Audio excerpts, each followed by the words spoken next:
Hello दोस्तों, स्वागत है आपका ओनली एग्जाम फोकस के मंच पर।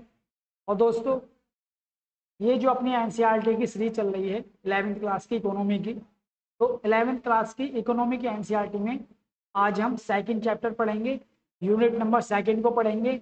और दोस्तों, यूनिट नंबर सेकंड में हम क्या पढ़ेंगे, 1890 से, यानी कि जो इकाई है अपनी, ये जो इकाई है, यानी कि अभी तक हमने पढ़ा है दोस्तों 1950 से 1950 से 1950 से और 1990, मतलब 90 तक, 1990 तक हमने चीजें पढ़ी थी पिछले चैप्टर में। ठीक है नहीं, कि उस समय भारत की जो अर्थव्यवस्था थी दोस्तों, वो एक बंद अर्थव्यवस्था थी। बंद अर्थव्यवस्था का मतलब ये होता है दोस्तों कि मतलब हमारे यहाँ से निर्यात भी कम होता था और आयात पे हमने, सरकार ने कई कई मतलब कई तरीके के जो है प्रशुल्क लगा रखे, यानी शुल्क आयकर लगा रखा, मतलब वस्तुओं का आयात कर लगाया हुआ था। उससे क्या हुआ था दोस्तों कि हमारे जो घरेलू उद्योग थे उनके प्रोटेक्शन के लिए सरकार ने ऐसा किया था। उनके जो प्रोटेक्शन है, उनकी जो सुरक्षा है, कि जो मतलब देश के छोटे छोटे उद्योग हैं, वो मल्टीनेशनल कंपनियां जो हैं, जो बाहर की बड़ी बड़ी कंपनियां हैं, उनसे प्रभावित ना हो, वो भी जो है एक प्रकार से बाजार में, मतलब बाजार में कंपटीशन कर सकें। तो शुरुआती दौर हमारा ये रहा। और दोस्तों, हमने ये भी जिक्र किया था कि हमने शुरुआती दौर में आत्मनिर्भरता की ओर कदम बढ़ाया, यानी कि शुरुआती दौर में हम आत्मनिर्भरता की ओर चले थे। मतलब साफ था कि भारत आजाद हुआ था, भारत के पास इतना पैसा नहीं था कि भारत एकदम जो है डेवलप हो जाए। तो दोस्तों, भारत की जो जीडीपी थी, जब भारत आजाद हुआ था, तो भारत की जीडीपी में आपको सेवा क्षेत्र का, यानी कि कृषि का और विनिर्माण का, आपके पास विनिर्माण विनिर्माण और तीसरा दोस्तों सेवा क्षेत्र, ये तीन क्षेत्रों का हिस्सा भारत की जीडीपी में था। और इसमें हमने शुरुआती दौर में देखा था कृषि का ज्यादा हिस्सा था, और फिर हम आपके पास विनिर्माण उद्योग इतना डेवलप नहीं था कि कृषि पर आधारित लोगों को रोजगार मिल सके, और सेवा क्षेत्र जो है वो धीरे धीरे बढ़ रहा था।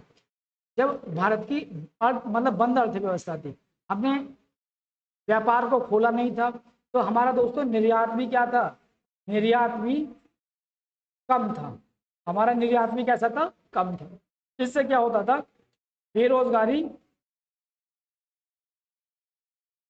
बेरोजगारी वो भी क्या थी, ज्यादा थी। ठीक है नहीं, क्यों? क्योंकि दोस्तों इन्वेस्टमेंट आता नहीं था, बाहर की कंपनियां इन्वेस्ट करती नहीं थी, क्योंकि उनके लिए बाजार को खोला ही नहीं गया था।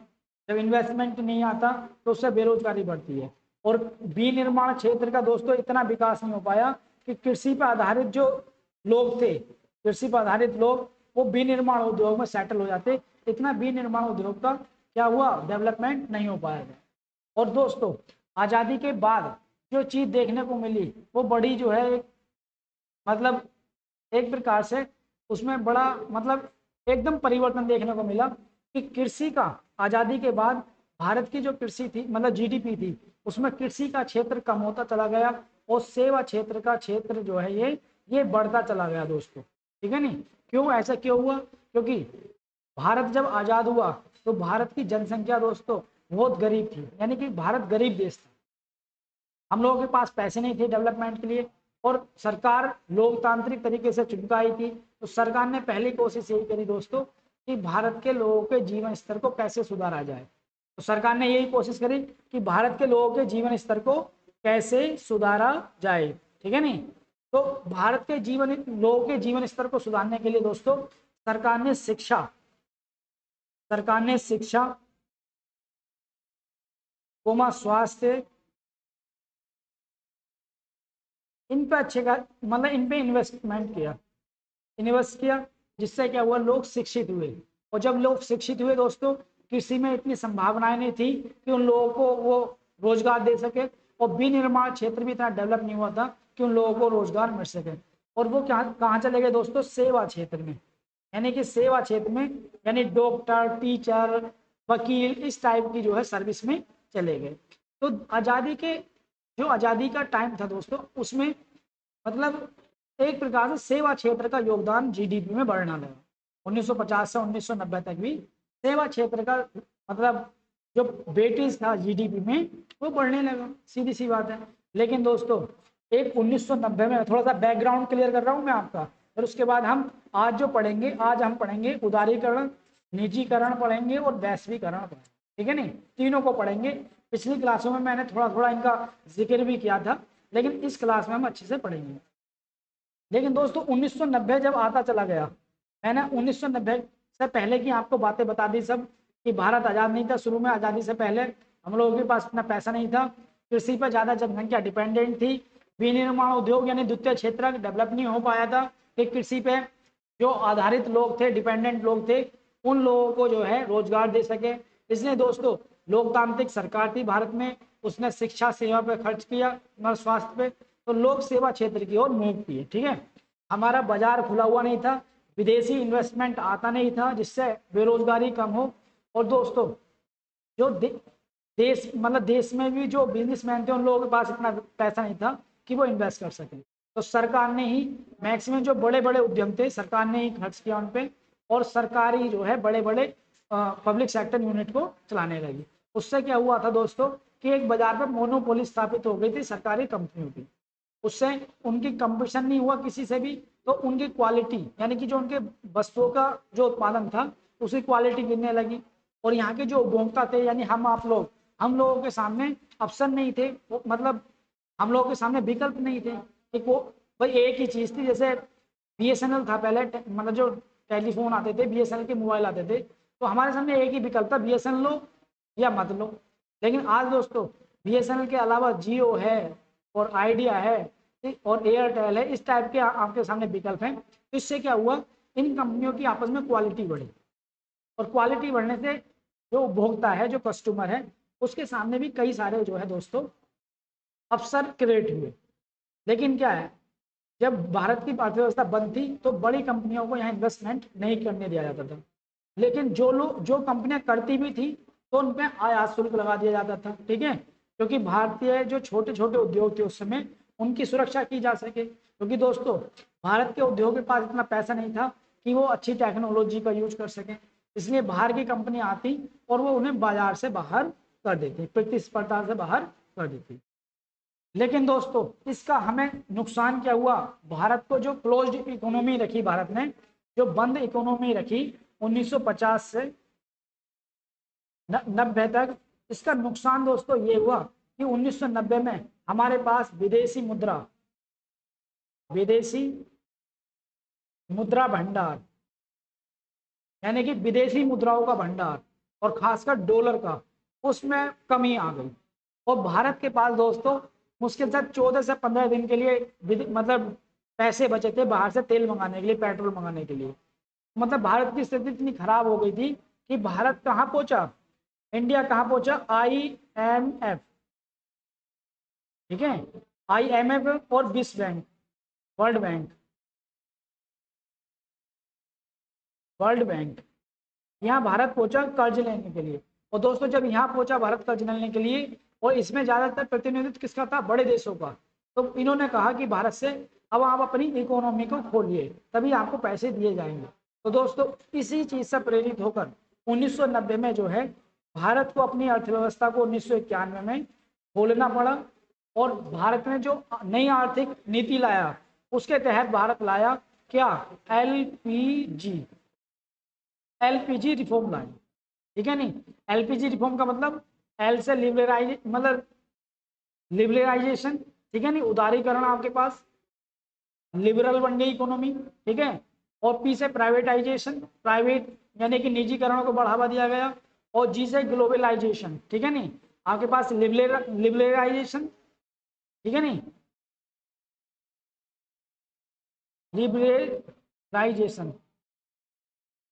लिबरलाइजेशन आपके पास, दूसरा आपके पास प्राइवेटाइजेशन, ठीक है नहीं, निजीकरण, और ये लिबरलाइजेशन आपका क्या है, उदारीकरण है, और ग्लोबलाइजेशन क्या है आपका, वैश्वीकरण। तो एलपीजी रिफॉर्म भारत को करने पड़े, ठीक है नहीं। तो मैंने आपको पिछले चैप्टर की सारी एक बेस तैयार किया, ये 10 मिनट मुझे लगे बेस तैयार करने में। अब हम पढ़ेंगे 1991 में भारत ने जो एलपीजी रिफॉर्म लाए वो क्या क्या थे, उदारीकरण क्या था, ठीक है नहीं, लिबरलाइजेशन क्या था, और आपका प्राइवेटाइजेशन क्या था, और आपका ग्लोबलाइजेशन क्या था। इन सारी चीजों को हम पढ़ेंगे इस चैप्टर में, ठीक है। आगे बढ़ते हैं, शुरुआत करते हैं अब इस चैप्टर की। ये मैंने आपको बेसिक बता दिया कि जहां से हमने छोड़ा था वहीं से अब हम आगे पढ़ते हैं, ठीक है।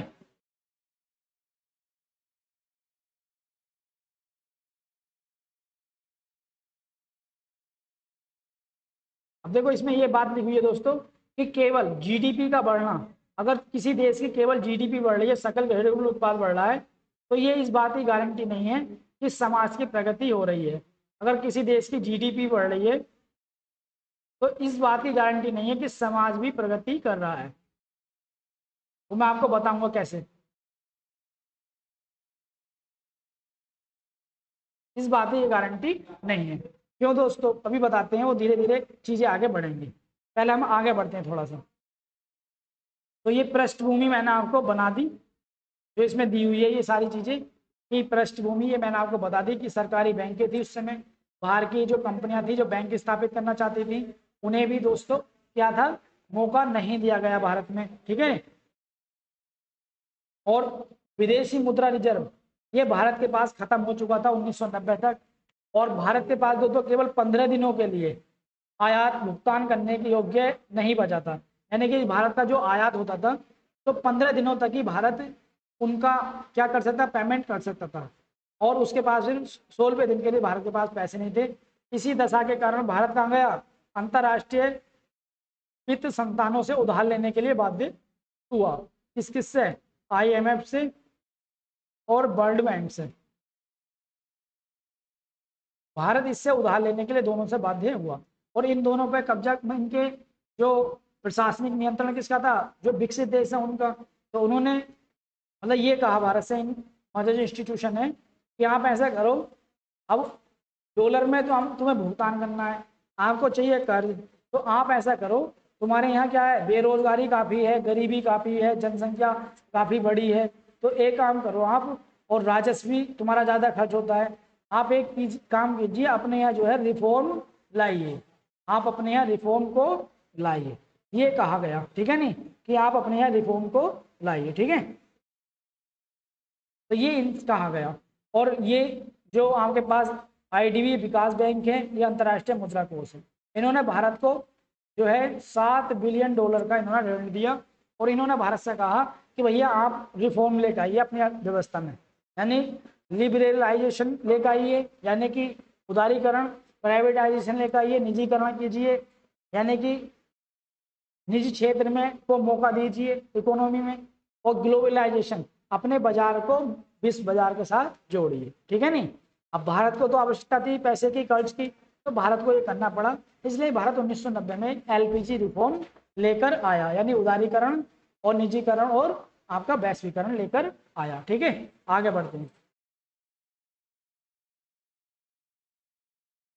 तो भारत ने 1990 में नई आर्थिक नीति 1991 में घोषणा करी, नई आर्थिक नीति की, और नई आर्थिक नीति के साथ भारत ने क्या काम करा, दो प्रकार के उपाय किए। एक स्थायित्वकारी, जिसका उद्देश्य क्या था, भुगतान संतुलन में, पहले भुगतान संतुलन को समझो। भुगतान संतुलन का मतलब दोस्तों ये होता है कि आप बाहर से जैसे कोई वस्तु मंगाते हो तो उसे पेमेंट करने के लिए पैसे देने होते हैं। जैसे मान लो सपोज करो आप बाहर से पशुओं के लिए चारा मंगा रहे हो, भूस जिसे बोला जाता है, तो आपको पेमेंट करना पड़ेगा, और पेमेंट अगर वो होता है डॉलर में, तो आपके पास डॉलर होने चाहिए कि नहीं चाहिए, अगर नहीं चाहिए तो नहीं होंगे डॉलर तो आप पेमेंट नहीं कर सकते, और जबकि मार्केट से जो भी वस्तु आएगी वो डॉलर में आएगी, तो उस व्यवस्था को बोला जाता है भुगतान संतुलन, यानी आयात और निर्यात का जो संतुलन है। तो भारत के पास जो भुगतान संतुलन में, यानी भारत के पास जो विदेशी मुद्रा भंडार था, जिसमें विदेशी मुद्राएं रहती हैं, उसमें जो डॉलर की कमी हुई थी, तो भारत ने स्थायित्वकारी उपायों के कारण तो उस डॉलर की कमी को पूरा किया, ठीक है नहीं। एक तो भारत ने ये उपाय किया, विदेशी मुद्रा भंडार को बनाए रखने के लिए भारत ने दोस्तों क्या काम किया, विदेशी मुद्रा भंडार को बढ़ाए रखने के लिए भारत ने मतलब डॉलर की कीमत को बैलेंस करने की कोशिश करी, ठीक है। उसके बाद क्या किया गया, दूसरा संरचनात्मक सुधार किए गए। यानी पहला तो आप भारत ने विदेशी मुद्रा भंडार को मतलब इक्वल करने के लिए यानी डॉलर की व्यवस्था करने के लिए स्थायित्वकारी कदम उठाया, और फिर आपके पास संरचनात्मक कदम उठाए, इंफ्रास्ट्रक्चर के लिए कदम उठाए। भारत ने क्या कदम उठाए, तो ये कदम आपके पास आ रहे हैं, आप देखो। फिर भारत ने जो कदम उठाए, तो भारत ने 3 उपवर्ग में उन कदमों को शामिल किया। पहला किया उदारीकरण, दूसरा निजीकरण किया, तीसरा प्राइवेटाइजेशन किया। यानी LPG रिफॉर्म किए, यानी लिबरलाइजेशन और प्राइवेटाइजेशन और ग्लोबलाइजेशन। ठीक है, अब हम समझेंगे दोस्तों जो मेन थीम थी हमारा उदारीकरण क्या है। तो उदारीकरण को हम समझेंगे। उदारीकरण क्या है दोस्तों, कि अपनी अर्थव्यवस्था को, यानी कि जो अर्थव्यवस्था में आपने प्रतिबंध लगा रखे थे, इस यानी कि समृद्धि और विकास के मार्ग में सबसे बड़ी बाधा जो थी, यानी कि जो आपने औद्योगिक यानी कि जो व्यापार में प्रतिबंध आपने लगाए हुए थे आयात निर्यात को लेकर, उन सारे प्रतिबंधों को क्या करना, खत्म कर देना। यानी कि आयात निर्यात पर जो भी आपने प्रतिबंध लगाए हुए थे, यानी कि जो आपने अपना मार्केट जो बंद किया हुआ था विश्व के अन्य मार्केटों के लिए या विश्व की अन्य कंपनियों के लिए, उन पर से प्रतिबंध को वो हटा दिया गया। ठीक है नहीं, देखो आपके पास ये दिया हुआ है कि भारत ने क्या काम करा, विदेशी विनिमय बाजार जो था, व्यापार जो था, निवेश क्षेत्र जो था, जिन पे आपके पास प्रतिबंध लगे हुए थे, उसके बाद इन विशेष प्रतिबंधों को हटा दिया गया 1991 की नई आर्थिक क्षेत्र में। ठीक है नहीं, क्योंकि भारत ने क्या काम कर रखा था दोस्तों, पहले भारत में अगर किसी को इंडस्ट्री लगानी है तो लाइसेंस लेना पड़ता था, लाइसेंस की जरूरत पड़ती थी। ठीक है नहीं, तो इस लाइसेंस व्यवस्था को खत्म कर दिया गया। केवल कुछ ही क्षेत्र जो हानिकारक हैं या पर्यावरण से संबंधित इंडस्ट्री है या जैसे सिगरेट की कंपनी है या कुछ इस टाइप से हानिकारक है, केवल उन्हीं पे प्रतिबंध लगाया और बाकी को जो है प्रतिबंध खोल दिए गए। पहला काम तो भारत ने ये किया। दूसरा काम ये था दोस्तों जो भारत ने किया, कि दूसरा ये था कि उद्योगों में निजी उद्यमियों का प्रवेश निषिद्ध था। यानी कि प्राइवेट इन्वेस्टमेंट जो है वो नहीं था उस समय, सरकारी इन्वेस्टमेंट करती थी ज़्यादा चीज़ों में, तो उस प्राइवेट इन्वेस्टमेंट की को खोल दिया गया। अब भारत में उदारीकरण के तहत बाहर के लोग भी इन्वेस्ट कर सकते हैं यहाँ पे और अपनी कंपनियां लगा सकते हैं। तीसरा ये था दोस्तों, जो लघु उद्योग थे, जो लघु उद्योग या निजी उद्यमी थे दोस्तों, वो कीमत मतलब पहले सरकार, मान लो आपने कोई काम चीज बनाई या कोई प्रोडक्ट बनाया, तो आपके प्रोडक्ट की कीमत सरकार तय करती थी, या जो भी प्राइवेट कंपनी है उनके प्रोडक्ट की कीमत सरकार तय करती थी। लेकिन अब सरकार ने जो कीमत तय करने का काम छोड़ दिया और कीमत अब बाजार के हाथ पे छोड़ दी। अब बाजार में जैसे वस्तुओं की मांग होगी वैसे ही उसकी कीमत बढ़ जाएगी, अगर मांग ज्यादा होगी तो बढ़ जाएगी, कम होगी तो कम हो जाएगी। ठीक है नहीं, तो ये आपके पास इन्होंने उदारीकरण के तहत ये सारी चीजें की। ये समझ में आया होगा आपके, इसमें यही बात लिखी हुई है कि एल्कोहल या सिगरेट या कोई भी रसायन है या परमाणु ऊर्जा है, इन सारी चीजों से संबंधित, परमाणु ऊर्जा है, इन सारी चीजों से संबंधित फैक्ट्री के लिए या कोई भी काम करने के लिए तो लाइसेंस लेना पड़ता था, लेकिन ज्यादातर चीजों को भारतीय अर्थव्यवस्था के लिए खोल दिया गया। यानी अब कोई भी व्यक्ति जो है सरकार से बिना लाइसेंस लिए ये अपनी कंपनियां लगा सकता है। ठीक है नहीं, पहले लाइसेंस व्यवस्था थी। दूसरा ये किया कि निजी जो उद्योग थे, प्राइवेट इन्वेस्टमेंट को बढ़ावा दिया गया। और तीसरा ये किया कि पहले जो वस्तुओं की कीमतें सरकार तय करती थी दोस्तों, अब कीमतें तय करने का काम किस पर छोड़ दिया, बाजार पर छोड़ दिया गया। ठीक है नहीं, तो ये आपके सारी चीजें कर दी। अब दूसरा था ये औद्योगिक क्षेत्र में सुधार किए उदारीकरण के तहत। वित्तीय क्षेत्र में ये सुधार किए दोस्तों, जो स्टॉक एक्सचेंज है आपके पास या विदेशी मुद्रा बाजार है आपके पास, यानी कि जो शेयर मार्केट में इन्वेस्टमेंट होता है, तो शेयर मार्केट के इन्वेस्टमेंट को भी खोल दिया गया। अब आपके पास 2 प्रकार से निवेश आ सकता था, एक तो FDI के थ्रू, यानी फॉरेन डायरेक्ट इन्वेस्टमेंट, एक तो दोस्तों इसके थ्रू, ठीक है नहीं, आ सकता था निवेश, और एक आपके पास FPI, इसके तहत आपका फॉरेन पोर्टफोलियो इन्वेस्टमेंट आपके पास। तो ये इंस्टीट्यूशन, कोई इंस्टीट्यूशन होता है वो करता है, इंस्टीट्यूशन, ये इंस्टीट्यूशनल होता है।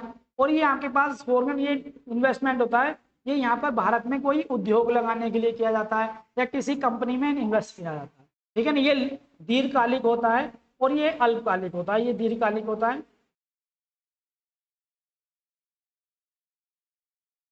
और ये आपका अल्पकालिक होता है, ठीक है नहीं। तो ये हमें देखना है।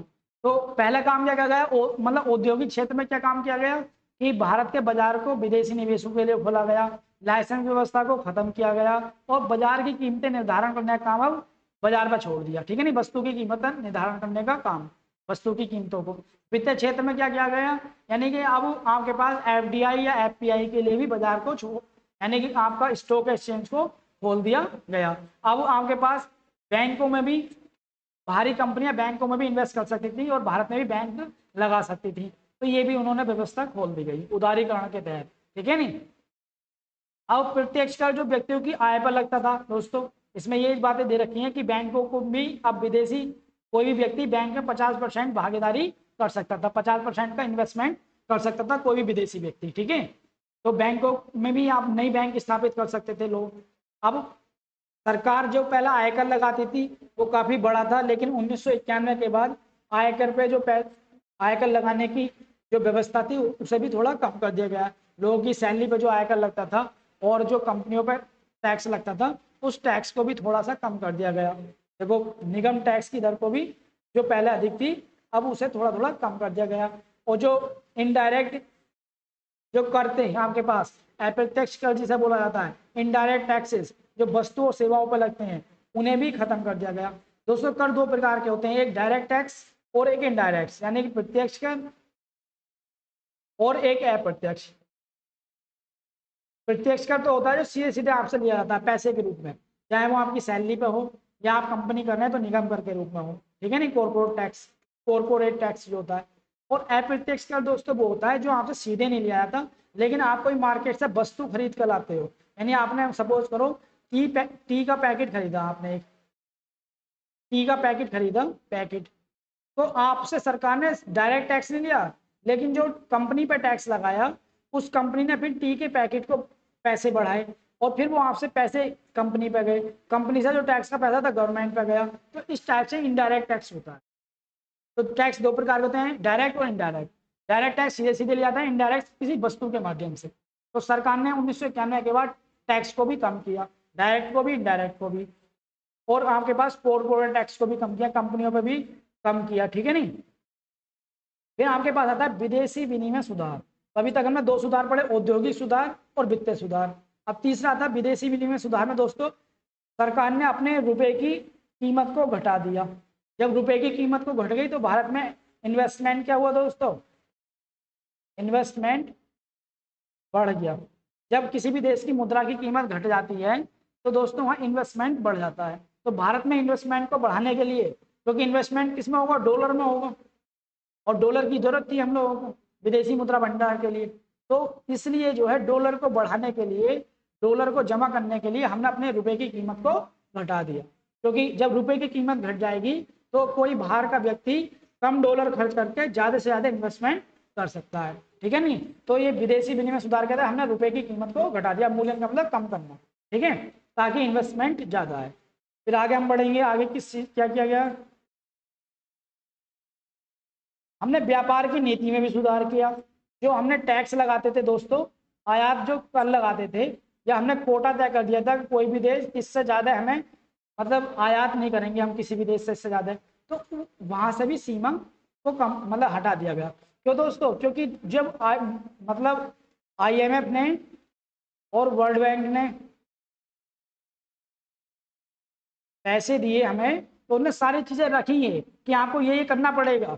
और फिर एक WTO जो वर्ल्ड ट्रेड ऑर्गेनाइजेशन है, इसने भी कहा कि भैया ऐसा है आप व्यापार को खोलिए, आप कर को हटाइए। और फिर इनमें किसका प्रतिनिधित्व था, डेवलपमेंट कंट्री था। जो डेवलपमेंट कंट्री थे अमेरिका और ये सारे लोग, इनका प्रतिनिधित्व था।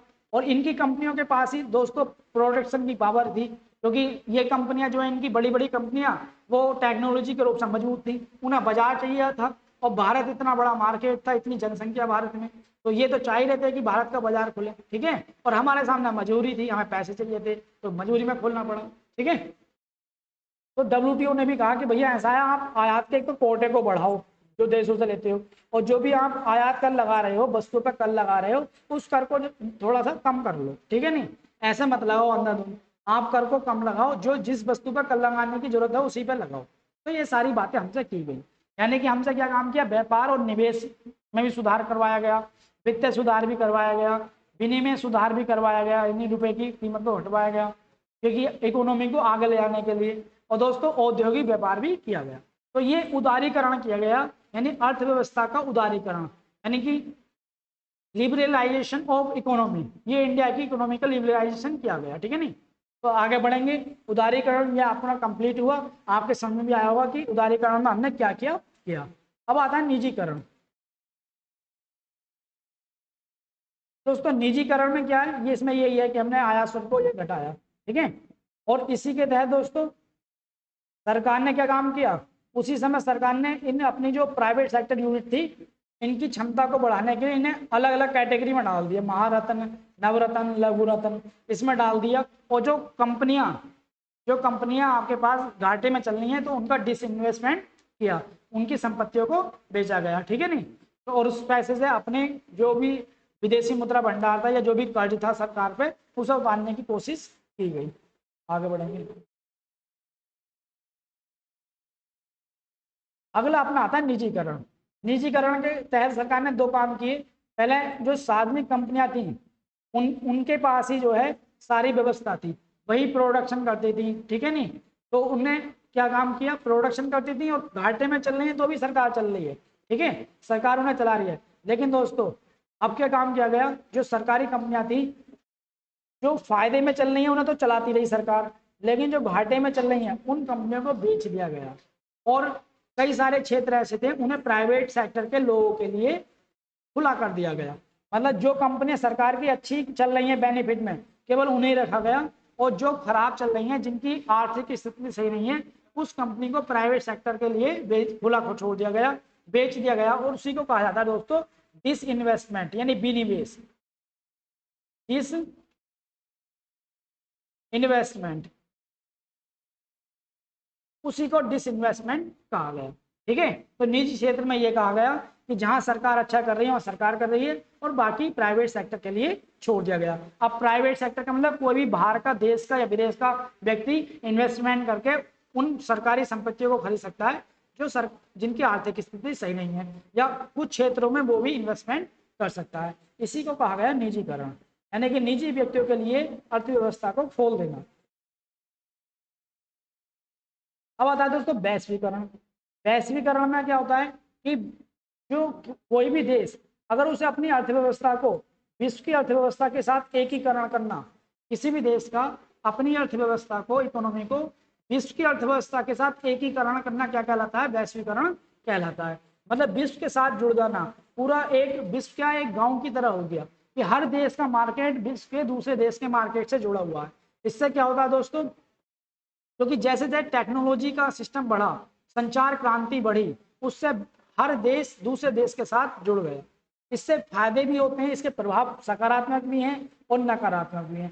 सकारात्मक प्रभाव यह दोस्तों, वैश्वीकरण की क्रिया से क्या हुआ, अब बाहर की कंपनियां, भारत की जो कंपनियां थी वहां इन्वेस्ट भी कर सकती थी, यहाँ प्रोडक्शन भी कर सकती थी, ठीक है नहीं, अगर इन्हें सस्ता यहाँ पड़ रहा है तो प्रोडक्शन करना। और यहाँ की जो टेक्निकल कंपनियां हैं, यहाँ के जो कॉल सेंटर है, उनकी भी हेल्प ले सकती थी अपने प्रोडक्ट को बिकवाने के लिए, यानी मार्केटिंग के लिए, ठीक है नहीं।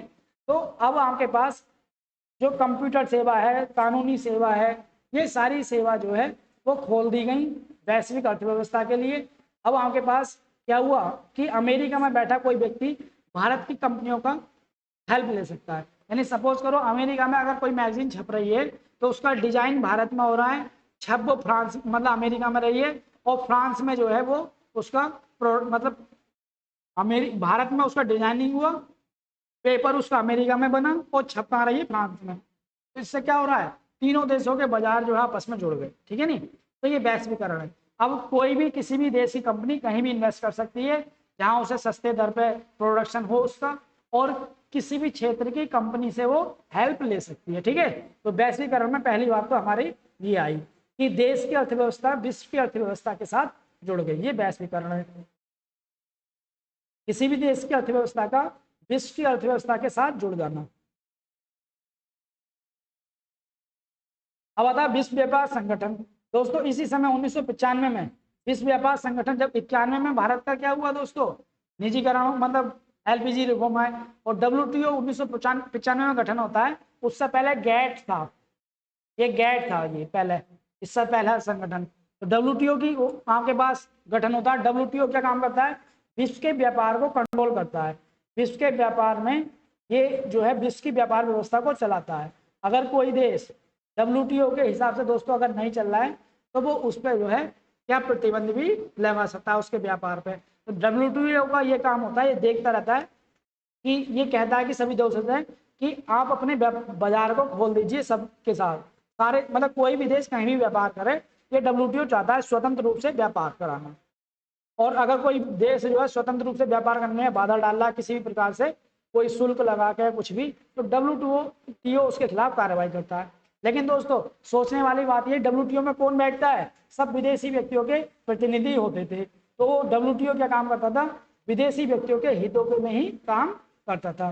तो उसने भारत की अर्थव्यवस्था को भी खोलने के लिए कहा कि आप खोलिए अपनी अर्थव्यवस्था को, इससे तुम्हारा ही फायदा होगा, तुम्हारी अर्थव्यवस्था विश्व की अर्थव्यवस्था के साथ जुड़ेगी। ठीक है नहीं, तो डब्ल्यूटीओ का ये काम था। फिर हम आगे बढ़ेंगे। ठीक है, फिर आपके पास ये सारी वही चीज है जो दे रखी है। लेकिन अब इसने डब्ल्यूटीओ ने क्या काम करा दोस्तों, ये द्विपक्षीय और बहुपक्षीय व्यापार जो है, यानी द्विपक्षीय का मतलब दो देशों के मध्य, बहुपक्षीय का मतलब कई देशों के मध्य, उसे बढ़ाने का इसने काम किया। और इसने कहा कि जो भी शुल्क, प्रशुल्क या अपशुल्क लग रहे हैं, जो भी व्यापार में अवरोध हैं, उन सबको हटाकर भैया आप एक काम करो, बिल्कुल स्वतंत्र रूप से व्यापार करो। ये डब्ल्यूटीओ ने कहा कि अब आप ज्यादा आयात शुल्क मत लगाइए और व्यापार स्वतंत्र रूप से कीजिए। इससे क्या हुआ दोस्तों, भारत की अर्थव्यवस्था तो विश्व की अर्थव्यवस्था के लिए खुली, और भारत को अभी निर्यात भी बढ़ा लेकिन आयात भी बढ़ा। ठीक है नहीं, पहले भारत के सामान को भी कोई नहीं लेता था, क्योंकि जब हम ही नहीं लेते थे किसी का तो हमारा भी सामान कौन लेगा। तो इसलिए डब्ल्यूटीओ ने जब अर्थव्यवस्था को खोला तो अब हमारा भी निर्यात बढ़ने लगा। लेकिन दोस्तों हम इतने डेवलप नहीं थे, उस वैश्वीकरण का फायदा ज्यादातर किसे मिला, विकसित देश है वो, क्योंकि उनकी कंपनियों के पास टेक्नोलॉजी थी, उनके पास प्रोडक्शन के साधन थे, उनके पास पूंजी थी, तो उन्होंने माल बनाया और भारत के बाजार में बेचा। ठीक है नहीं, लेकिन हमारी कंपनियों के पास इतनी क्षमता नहीं थी, ना प्रोडक्शन के लिए, ना उनके पास टेक्नोलॉजी थी, ना पूंजी थी, तो वो उनका सामना इतना उस तरीके से नहीं कर पाई जिस तरीके से करना चाहिए था। ठीक है नहीं, तो वैश्वीकरण का फायदा ज्यादातर अमीर देशों को ही हुआ। अब ये जो अर्थव्यवस्था में सुधार हुए हैं उसकी अब हम एक समीक्षा करते हैं, हम ये बताने की कोशिश करते हैं सुधार हमारे पक्ष में हुए या विपक्ष में, इससे हमें फायदा हुआ या नुकसान। तो देख लो दोस्तों, फायदा तो हुआ, अर्थव्यवस्था बढ़ी, निर्यात बढ़ा, लेकिन कुछ हम सकारात्मक फायदे हैं तो कुछ नकारात्मक भी हैं। तो सकारात्मक फायदों में देश की अर्थव्यवस्था बढ़ी, कृषि का क्षेत्र कम हुआ और हम सेवा क्षेत्र में तेजी से बढ़े। लेकिन विनिर्माण क्षेत्र का जैसे वित्तीय क्षेत्र का डेवलपमेंट होना चाहिए था वैसे नहीं हुआ। ठीक है नहीं, तो देखो इसमें आपके पास जब हमने रिफॉर्म किए दोस्तों, तो हमारे यहाँ प्रत्येक जो संस्थागत विदेशी निवेश दोनों ही बढ़े, यानी कि आ गया एफडीआई भी बढ़ा और एफपीआई भी बढ़ा, दोनों ही निवेश हमारे यहाँ बढ़े। और इससे क्या हुआ दोस्तों, कृषि में, कृषि पे जो लोग कृषि क्षेत्र में जो है सार्वजनिक व्यय या आधारिक संरचना, बिजली निर्माण, ये सारी चीजें, इनके व्यय में कमी आई। इससे इससे इनके जो खर्चा होता था इन पे उसमें कमी आई। लेकिन हरित क्रांति में हमने खेती पे और इन पे ज्यादा खर्चा किया था, उससे हरित क्रांति के रूप में हमें फायदा भी हुआ था। लेकिन अब क्या हुआ, जब ये कमी क्यों आ रही है, क्योंकि ये दोस्तों विदेशी जो देश है वो मांग कर रहे हैं कि भारत अपने कृषि के किसानों को ज्यादा सब्सिडी देता है, बिजली पे, खाद पे और पानी पे, इन पर ज्यादा सब्सिडी देता है, इसलिए भारत के किसानों की जो प्रोडक्शन है वो बाजार वर्ल्ड मतलब मार्केट में, विश्व बाजार में सस्ता बेचता है भारत, इसलिए उसका निर्यात है।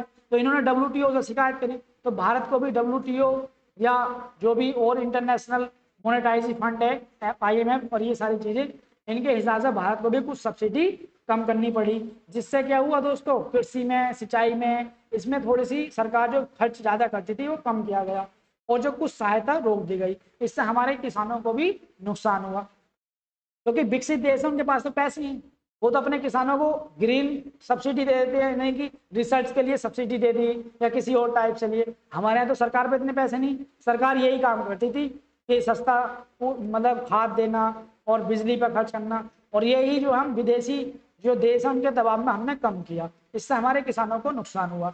हमारे लोगों का, किसानों का प्रोडक्शन इतना नहीं हुआ या इतनी क्वालिटी का नहीं हुआ कि हम वैश्विक बाजार में उनसे प्रतिस्पर्धा कर पाए, ठीक है नहीं।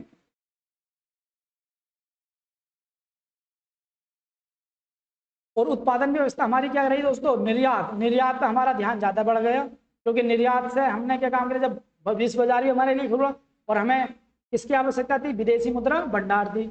और विदेशी मुद्रा भंडार कहाँ से आता, जब आप कोई वस्तु बाजार में बेचोगे तभी तो आपको डॉलर मिलेगा, क्योंकि ज्यादातर इंटरनेशनल मार्केट डॉलर में होता है, जब आपको डॉलर मिलेगा और तभी आपके पास विदेशी मुद्रा भंडार बढ़ेगा। इसलिए निर्यात को बढ़ावा दिया गया। जब निर्यात को बढ़ावा दिया गया तो बेरोजगारी तो कम हुई, बेरोजगारी कम हुई, लेकिन दोस्तों कृषि पे, कृषि क्षेत्र में जितने लोग थे उनका विनिर्माण, यानी कि विनिर्माण क्षेत्र में, विनिर्माण क्षेत्र में इतना दोस्तों, मतलब कृषि पर जितनी जनसंख्या ज्यादा आधारित थी वो विनिर्माण क्षेत्र में नहीं मतलब एडजस्ट हो पाई और कहाँ चले गई, सेवा क्षेत्र में। तो भारत की जीडीपी में किसका मतलब वेटेज बढ़ गया, भारत की जीडीपी में दोस्तों कृषि यानी कि जो एग्रीकल्चर था या इंडस्ट्री था, उससे दोस्तों सर्विस, सर्विस क्षेत्र का, सर्विस है ये, सर्विस, सर्विस क्षेत्र का ये रेशो बढ़ गया, ठीक है नहीं, ये 40% हो जाएगी। कृषि का कम हुआ, सर्विस क्षेत्र का बढ़ा, लेकिन कृषि का दोस्तों कम हुआ, लेकिन कृषि पे जो डिपेंडेंट जनसंख्या थी उसमें कोई सुधार नहीं हुआ। उद्योगों में सुधार हुआ, औद्योगिक समृद्धि भी हुई, ठीक है नहीं, शुरू में थोड़ी शीतलता है लेकिन फिर उसके बाद धीरे धीरे चीजें आगे बढ़ने लगी। और विनिवेश किया गया, यानी कि जो हमारे पास सरकारी कंपनियां थी दोस्तों, जो जिनमें घाटा होता था तो उसका हमने विनिवेश किया, लेकिन इससे क्या हुआ दोस्तों, विनिवेश करने से सरकार ने क्या काम करा, जो सरकारी संपत्ति थी जिसमें हमारा तुम्हारा पैसा लगा हुआ था, सरकार ने उसे कम पैसों पे बेच दिया, कोड़ी मतलब कम पैसों पे बेचा गया, जल्दी जल्दी विनिवेश का सहारा लिया गया।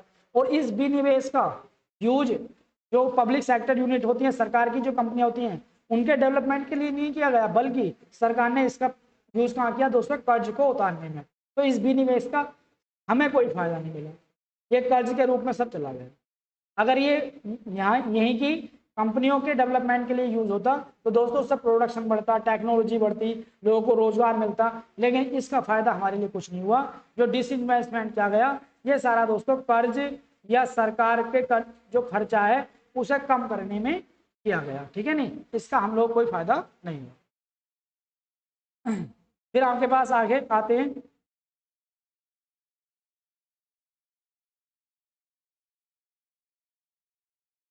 सुधार राजकोषीय नीतियां। राजकोषीय नीति में क्या दोस्तों, कर को घटा दिया गया, कर को इस वजह से घटाया गया कि लोगों पर कर की रेट मतलब कर कम रहेगा उनका इनकम का, तो लोग क्या काम करेंगे, टैक्स चोरी कम करेंगे। जब कर कम रहेगा तो लोग टैक्स चोरी कम करेंगे, लेकिन दोस्तों इसका ज्यादा कोई प्रभाव पड़ा नहीं, लोगों ने फिर भी टैक्स चोरी करना जारी रखा और हमारा जो राजस्व था जिस लेवल से बढ़ना चाहिए था उस लेवल से नहीं बढ़ा। तो इस प्रकार हम देखते हैं दोस्तों एलपीजी रिफॉर्म के हमें सकारात्मक प्रभाव भी मिले, नकारात्मक भी मिले। सकारात्मक में ये मिले कि कृषि क्षेत्र मतलब कृषि क्षेत्र की सेवा क्षेत्र ज्यादा बढ़ा, ठीक है नहीं, और आपके पास थोड़ा सा कृषि क्षेत्र में बढ़त भी मिली, उद्योगों में भी बढ़त मिली। और हमने ये भी देखा जब विश्व का बाजार भारत के बाजार से जुड़ गया तो हमारा निर्यात बढ़ा, ठीक है नहीं, और हमारे पास इन्वेस्टमेंट आया जिससे यहाँ कंपनियां लगी, भारत का विदेशी मुद्रा भंडार, ये सकारात्मक सब चीजें, भारत का विदेशी मुद्रा भंडार बढ़ा, कंपनियां यहाँ लगी, इन्वेस्टमेंट आया तो लोगों को रोजगार मिला। और भारत जो है, भारत की जो कंपनियां थी जब विदेशी कंपनियां यहाँ आई तो उनसे उसका कंपटीशन बढ़ा, तो भारतीय कंपनियों का भी डेवलपमेंट हुआ, उन्होंने टेक्नोलॉजी को एक्सेप्ट किया, अपना मॉडर्नाइजेशन किया, ये सारे पॉजिटिव इफेक्ट है। लेकिन दोस्तों हमें देखना होगा नेगेटिव इफेक्ट, तो नेगेटिव इफेक्ट के अंदर क्या है, कि भारतीय वैश्वीकरण से अमीर लोग देशों को फायदा हुआ, क्योंकि उनके पास बड़ी कंपनियां थी, कंपनी टेक्नोलॉजी के हिसाब से बहुत ही ज़्यादा एडवांस थी, तो उन्होंने विश्व मतलब भारत के बाजार का उपयोग अपना मुनाफा बढ़ाने के लिए किया। हमारे यहाँ की कंपनियां इतनी मजबूत नहीं थी, ना पूंजी के हिसाब से ना टेक्निकल के हिसाब से, इसलिए वो बाजार में उनका सामना नहीं कर पाई दोस्तों, ठीक है नहीं। और हमारे पास जो है इतने संसाधन नहीं थे कि हम अपने निर्यात को उस लेवल पर बढ़ा सकें, लेकिन उन्होंने जो है भारत के बाजार का बखूबी यूज किया अपने आर्थिक मतलब हितों के लिए। आज तुम देखते हो कि भारत में कौन बड़ी अमेजन, फ्लिपकार्ट, मतलब ये पहले भारत की, अब तो खरीद ली, व्हाट्सएप, ठीक है नहीं, फेसबुक, ये सब विदेशी कंपनियां, हमारे यहाँ की देसी कंपनी इनका सामना ही नहीं कर पाती। बड़ी बड़ी सारी कंपनियां विदेशी हैं, क्योंकि उनके पास पैसे हैं दोस्तों, वो उनके पास इतने पैसे हैं कि वो किसी भी देश की जीडीपी से ज्यादा पैसे हैं, बहुत देशों की जीडीपी से ज्यादा पैसे हैं इन कंपनियों के पास। ये ये कंपनियां पैसे के बल पर, अपनी पावर के बल पर, अपने देश की सरकार की पावर के बल पर, आज कोई किसी कंपनी के साथ कुछ होता अमेरिका में, एकदम उसका राष्ट्रपति आ जाएगा कि भैया तुम ऐसा क्यों कर रहे हो। तो अपने देश की ताकत के बल पर, अपने पैसे के बल पर ये किसी भी देश की राजनीति को, किसी भी देश के नेतृत्व को ये अपने हिसाब से चला सकती हैं, इतनी पैसे हैं इन लोगों के पास। तो इनका सामना हमारे देसी प्रोड्यूसर कैसे कर लेगा। इसलिए दोस्तों हमें सामान खरीदते हुए कोशिश करनी चाहिए कि देसी जो चीजें हैं उन्हें ज्यादा मतलब प्रायोरिटी देनी चाहिए, कि उन लोगों का प्रोत्साहन हो। और सरकार को चाहिए कि अपने जो देसी उद्योग हैं उनका टेक्नोलॉजी से उनमें मतलब डेवलपमेंट किया जाए और उन्हें इस लायक बनाया जाए कि ये बड़ी कंपनियों की प्रतिस्पर्धा कर सकें, ठीक है। तो वैश्वीकरण से जो है ज्यादातर फायदा दोस्तों बड़ी कंपनियों को ही हुआ, बड़े देशों को ही हुआ, क्योंकि उनके पास सामान बनाने के लिए पर्याप्त मतलब मशीनें हैं, सामान को पहुंचाने के लिए पर्याप्त साधन है, सामान को खपाने के लिए पर्याप्त पूंजी है, और एक ताकतवर सरकार है। तो उससे क्या हुआ दोस्तों, इसका बड़े बड़े जो इंस्टीट्यूशन है, IMF है, वर्ल्ड बैंक है, WTO, इनका यूज शुरुआती स्तर पर जो है बड़े देशों ने अपने आर्थिक हितों को साधने के लिए किया, और विश्व के बाजारों में ये छा गए बड़ी कंपनियां। ये अब भारत की मजबूरी थी, भारत को करना पड़ा, ठीक है नहीं। लेकिन अब हमें क्या काम करना है, जैसे इन बड़ी कंपनियों ने दोस्तों मनोरंजन के क्षेत्र में, सेवा के भवन के क्षेत्र में, आधारभूत क्षेत्र में करोड़ों लोगों को रोजगार तो मिला ही, जब इन्होंने इन्वेस्ट किया तो रोजगार तो मिलना ही, ठीक है नहीं। लेकिन दोस्तों वैश्वीकरण में सब एक बैलेंस बनाना होगा। जो विकासशील देश है जैसे भारत है या और देश हैं, उनके भी हितों का ध्यान रखना होगा अंतर्राष्ट्रीय संस्थाओं को, ताकि उससे क्या हो, असमानता ना बढ़े। क्योंकि दोस्तों अगर असमानता बढ़ेगी तो ये कहीं ना कहीं घृणा का रूप लेती है। अगर देशों के बीच असमानता बढ़ती है तो ये घृणा और अविश्वास का रूप लेती है। इसलिए दोस्तों उससे क्या होता है, टकराव की स्थिति बनती है। तो जो अमीर देश है उन्हें भी ये देखना होगा कि ये जो विकासशील देश हैं ये बेचारे गरीब देश हैं और इनकी स्थिति इतनी नहीं थी कि ये अपना डेवलपमेंट कर सकें, तो उनके भी डेवलपमेंट में इन्हें मतलब हाथ बढ़ाना होगा। और जो दोस्तों हमारी जो संस्थाएं हैं जैसे RBI है, सरकार है, जो भी है, इन्हें दोस्तों क्या काम करना होगा, इन्हें जो इंडस्ट्री है हमारी उन्हें मतलब रेगुलेशन तो करना ही है जैसे थोड़ा बहुत, लेकिन इन्हें फैसिलेटर का काम करना होगा। इन्हें हमारे इंडस्ट्री को फैसिलेट करना होगा, सहायता देनी होगी, जिससे हमारे यहाँ इंडस्ट्री का ज़्यादा डेवलपमेंट हो, हमारे रोजगार बढ़े, हमारे लोगों की आय बढ़े। और जब हमारे लोगों की आय बढ़ेगी दोस्तों तो फिर वही चक्कर चल पड़ेगा अर्थव्यवस्था का कि डिमांड बढ़ेगी तो प्रोडक्शन बढ़ेगा तो क्या बढ़ेगा दोस्तों, इकोनॉमी एक्टिविटी बढ़ेगी, जीडीपी बढ़ेगी तो दोस्तों देश की अर्थव्यवस्था बढ़ेगी, देश का एक्सपोर्ट भी बढ़ेगा, सारे काम होंगे। तो वैश्वीकरण का हमें बहुत ही संतुलित तरीके में यूज करना है। हमें गरीब देशों और विकासशील देशों का भी ध्यान रखना है, और वैश्वीकरण से बड़े देशों को फायदा हुआ है और छोटों को भी फायदा हुआ है। तो मैंने इसके सकारात्मक और नकारात्मक सारी चीजें मैंने आपको समझाई। इसलिए दोस्तों हमने तीनों चीजों को बड़े अच्छे से समझा, उदारीकरण को भी, मतलब निजीकरण को भी, वैश्वीकरण को भी, ठीक है। तो आज के चैप्टर में केवल इतना ही था, इन्हें हमें समझना था। अब हम आगे पढ़ेंगे, अगला चैप्टर कल अपना सेम टाइम पे 6 बजे होगा। और जो बच्चे एनसीईआरटी मतलब शुरुआती स्तर पर अच्छे से बैकग्राउंड बनाना चाहते हैं, जीएस का कंसेप्ट को क्लियर करना चाहते हैं, तो उन्हें एनसीईआरटी जरूर पढ़नी चाहिए।